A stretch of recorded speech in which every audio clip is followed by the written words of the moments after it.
What a beautiful day to be sat outside at Carrow Road ahead of Norwich City against Wolverhampton Wanderers at Carrow Road this afternoon. The rain has eased a little bit. It was really coming down about 10 minutes or so ago. Luckily, we're sort of tucked away at the back of the City stand, so I do feel sorry for those who are having to occupy the front few rows this afternoon. But it should be a good occasion anyway. You can see Carrow Road there on Paddy's camera. Pads, we're a couple of minutes away from the team news, so I guess really the major talking point of Dean Smith's selection for this game surrounds one position and probably two players really in particular. Todd Cantwell, I mean, Dean Smith chucked him into the deep end last weekend, described that as being a little bit of a risk. He felt it was one worth taking. He obviously then pulled Todd Cantwell off at half-time as part of the tactical reshuffle that led to Norwich getting a bit more of a foothold in the game with a more intense press. Do you feel that Dean Smith this afternoon will edge towards the team that finished that game against Southampton, and I suppose within that probably favour Josh Sargent over Todd Cantwell? Well, if I keep talking long enough for a space of the next minute or so, we'll probably get the answer. But I'm going to take a punt and say I think he might stick with the team who finished because they were so impressive in that second half, which would be Sargent starting and Todd on the bench. But if I'm honest, if he went the other way, I said this yesterday on our pre-match broadcast that might be very clever management having taken Todd off and then explained yesterday to us at the pre-match had he spoken and he mapped out the reasons why, but said Todd's a very talented player, very intelligent, understood. You could also see that maybe very clever management to say, okay, mate, you're in again from the start. Go and show us what you can do this week. So all will be revealed very, very shortly. But I don't see, barring a very, very late fitness or injury issue, the other 10 outfield changing. So that's the only one I can see. Unless he's seen something tactically in Wolves set up that he feels he needs to change it. But why would you really after that second half at Carrow Road? Yes, we should have the team. Here we go. Here's the team news. One change from last week, and it is Josh Sargent in for Todd Cantwell in the starting 11. Kieran Dow back on the bench. So this is how Norwich City line up. Tim Krul in goal. Aarons, Hanley, who is captain this afternoon. Gibson and Williams make up the rest of the back four. A midfield three of Matthias Norman, who we'll come on to in just a moment. A midfield two of Kenny McLean and Billy Gilmore in front of him. Josh Sargent on the right in that wide forward role, as Dean Smith described it. Rashica on the left with Timu Pukki up front. The subs bench: Angus Gunn, Lucas Rupp, Kieran Dowell, Cantwell, Sholis, Lise Malou, Yanulis, Ida, and Omar Bamadele. So that's probably, as we teed up there, Pad, really is the team that ended the second half of Norwich City's win against Southampton. Dean Smith said after that game, he said before the game yesterday as well, that he felt that was much closer to the standards that he demanded as a head coach, and he's given that the opportunity for those 11 to go and replicate what they did in the 45 minutes last week. Yeah, just seeing the comments there. Callum's asking us on Facebook, who does Dowell replace? Did you say Dave Poiheta? Yeah. So Shemi Poiheta is the answer to that question in terms of the bench. Also, no Ozanka back still. Did ask Dean Smith specifically about him last week, and you could understand that. Thank you. Cheers. Given he'd just sort of come through that glandular fever, hadn't trained a huge amount pre Southampton, understandable. He didn't make the squad that day, but again, he's trained fully this week and still not able to dislodge Omar Bamadele, I guess, would be the go-to central defensive option. Maybe that just underlines now what Dean Smith's got to play with. You know, there's a Polish international coming out in terms of the bench, and there's a Turkish international playing for Schalke, played for Liverpool Champions League last season, can't make the matchday squad. So, it underlines there is a degree of quality and depth at Dean's disposal, but yeah, not a huge surprise, really. I think we teed it up pretty much. The manner of how better or how much nearer they were what Dean Smith and Craig Shakespeare demanded second half last week in terms of the intensity, in terms of the press, the athleticism, if you're Sargent, that front foot kind of driving play that he offers, no surprise that he's gone again with the same. And they'll need to be as good again as they were second half, because it's quite clear they're meeting a team here who are banging form, 5 wins from the last 7, and according to Dean Smith, who played them recently for Villa, lost a bizarre game at Villa Park. Villa were 2-0 up that day, and Wolves came back 3 set pieces in the last 10 minutes to win 3-2 at Villa Park.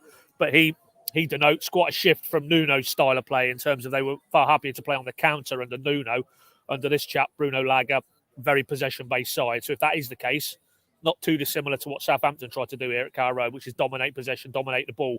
And if that is the case, then collectively and individually, Norwich need to be able to get in their faces, squeeze the play from the back four as they did in the second half, and then allow the likes of Gilmore, Kenny McLean, Norman to engage a higher up the pitch. And obviously then if you get quick turnover ball, you've got Rashica on one side, and obviously Sargent on the other, supplying the main man. So, no surprise that he's gone with the same again. But it's a huge opportunity for Josh Sargent. We know as a goal scorer, the jury's still out, understandably. His record since he arrived in Norwich probably underlines his record before he arrived in Norwich. He isn't a prolific goal scorer at this stage. He's still only a young man, still not played 100 senior games. Maybe that will come. But if we park that for the time being, I think what he does offer in terms of this setup is a degree of intensity that clearly Dean Smith felt was lacking. So Josh Sargent, big opportunity for him, and I'm sure if you count well, you'll be itching to get on. If the game's in a balanced second half, Dean Smith turns to Todd, go and win us the game. What a great story that would be. Yeah, just to go ahead to Wolves, I'll read you the team lineup in a moment. Interestingly, they've only named 8 substitutes for this afternoon's game, 2 of which are goalkeepers. One of those is John Ruddy. Bruno Lager was speaking before the game about some injury issues that they had. Willy Bolly, the latest to be ruled out. Here's how they line up. They've got Jose Sarr in goal, Nelson Semedo, Max Kilman, Connor Cody, Roman Saiz, and Rayan Ait-Nouri is the back 5. Neves and Matinho, the midfield 2, with Trincao, Jimenez, and He Chang Huan, the front 3 as well. Perhaps the headline among some Norwich fans who were interested, Adama Traore on the bench for the visitors this afternoon. So they've got a bench of Louis Molden, John Ruddy, Kai Janahova, Marcel, Fabio Silva, Leandro Dendoncker, Adama Traore, and Luke Kundle. So that is the Wolves side. Only 8 subs, 2 of which goalkeepers. Adama Traore amongst the subs as well. Still, of course, plenty of quality in there. We know what Neves and Matinho can do on their day as well. Pat, I just wanted to speak a bit about Matthias Norman, because we've got the Newcastle game on in front of us. Arsenal currently leading them by 2-0. Newcastle, of course, are Norwich City's next opponents on Tuesday evening. Jamal Lascelles and Matt Ritchie both missing that because of yellow cards that they've got in this game. Matthias Norman is actually on 4 yellow cards, and with the amnesty for that, not until Boxing Day. He will have to be very cautious in the weeks ahead, this afternoon as well, given how pivotal we know he is to what Norwich City try and do in their midfield efforts.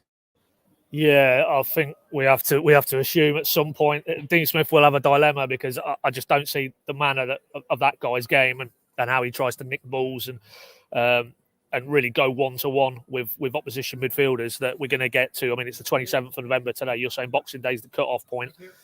A lot of games between now and then, and very hard to foresee they won't be without Matthias Norman through suspension. Hopefully, the longer he has to deal with that Dean Smith, the better, because, there's no doubt about it.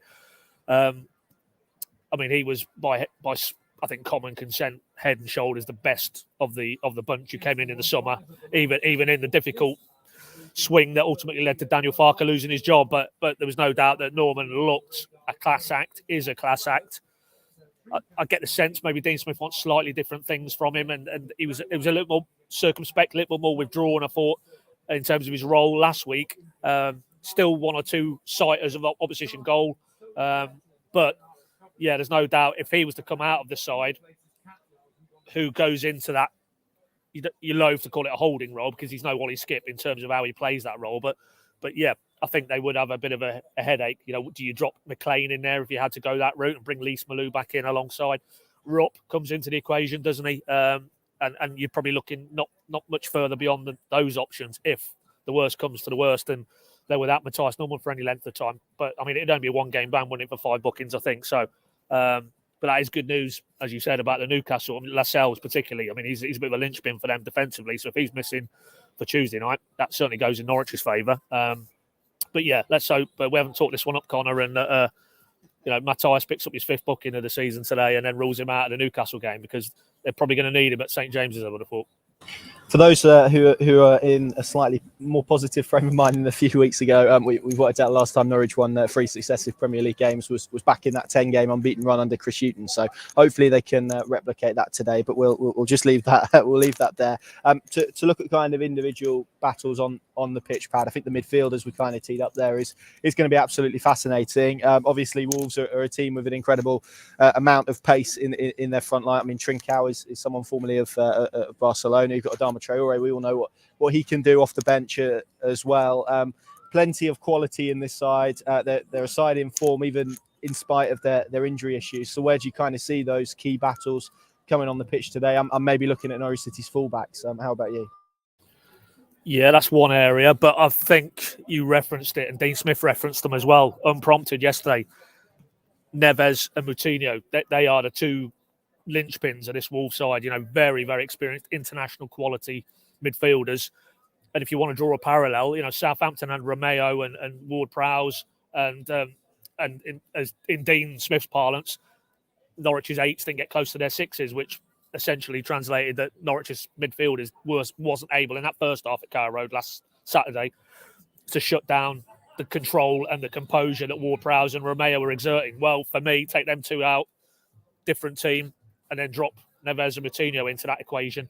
That's why I think that area of the pitch, and we've already talked about Matthias Norman's influence, but I think Gilmour and Kenny McLean need to be the second half trio that we saw in terms of getting in and around those two particularly, because if you do that and Wolves are trying to be a possession-based side, then you're surely nullifying a lot of what they can offer, because those two are the ones who will set the tempo and get Wolves passing and then try and feed the balls through the lines to the likes of Jimenez and one or two of those other attacking options they've got. So I think if I was to distill it down, Connor, for me, it's that central area. If Norwich can gain the upper hand over those two, you would think they would have a very good opportunity to threaten the other way, rather than what could happen if the Wolves two get on top, and that is Norwich's back four and John Ruddy, Floridian slip, Tim Krul, because I'm looking over there and John Ruddy's still doing his warm-up. Then they're going to be maybe as busy as they were in the first half here last Saturday. So, yeah, for me, who gets the upper hand in that central ground, I think holds the key ultimately to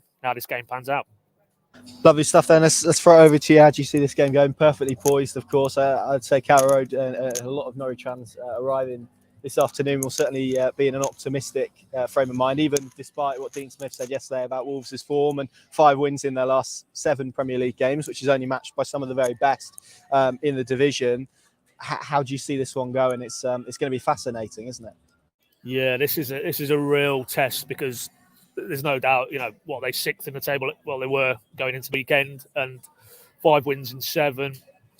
They look like a team firmly on the up again. And I think Jimenez coming back after that horrendous head injury he had, he is, dare I say it, almost a Grant Holt talismanic type figure for them. He really does elevate them to another level. So all of that tells me that this will be a considerably tougher test than Southampton presented last week. Now, Norwich found the answers overall over the 90 minutes against them, but they will be tested again today, no doubt about it. And I would happily sign for a draw right here, right now, because I think that would be another sign of real progress under Dean Smith and Norwich.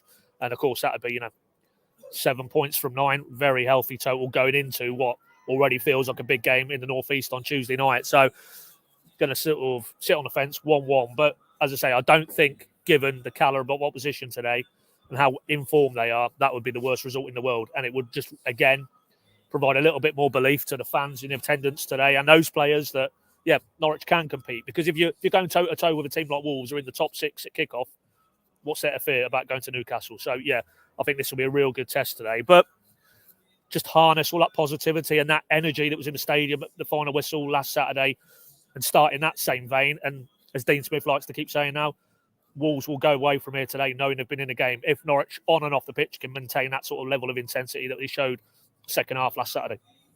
Lovely stuff, Paddy. Thank you very much. Thank you all very much for watching. Of course, Pinkin.com, the place to go. We've got the live blog analysis and reaction as well from this afternoon's game at Carrow Road against Wolves. As Paddy teed up nicely there, it's going to be an extremely fascinating one. A very good test for Norwich City. Let's hope they can pass with flying colours. Thank you very much for watching, and we'll see you again very soon.